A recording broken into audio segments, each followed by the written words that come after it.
Hello everyone, আমি প্রিয়াঙ্কা। দিনটা ভালো করার জন্য সকাল থেকে বরের সাথে ক্যালামও চালু করে দিয়েছি। কিছুদিনের মধ্যে মুখে কোনোদিন আমার যেগুলো বের হয়নি এখন বের হচ্ছে, শুনে একটু মনটা খারাপ। আমি কি খাচ্ছি, এখানে তোমার দাদাভাই আমাকে কোকোকোলা দিয়ে গেছিল, সেটাই এই বোতলে আমি নিয়ে নিয়েছি। আমার জন্য কিছু ফল নিয়ে এনে দিয়েছিল, আর এখানে সব এঁটো বাসন আমি ধুয়ে জামা কাপড় ছিল সেগুলো আমি এখন ভিজিয়ে দিলাম। এখন বাজে প্রায় 5টার মতো। এখন আমি ফ্রেশ হয়ে আমি যাবো আমার ক্যান্টিনে। একটা আন্টি ছিল, তার সাথে গল্প করতে করতে সময় পার হয়ে গেল। এখন আমি রুমে এসে এখন সাজুগুজু করে আমি যাবো।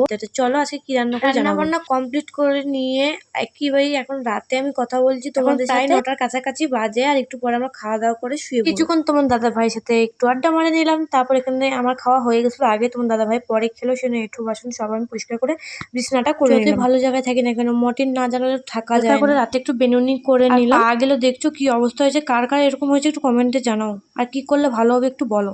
আশা করছি আজকে ভিডিওটা ছোট হলেও ভালো লাগলো, তো অবশ্যই কমেন্টে করবে ভিডিওগুলো কেমন লাগছে। তো সবাইকে টাটা জানাই।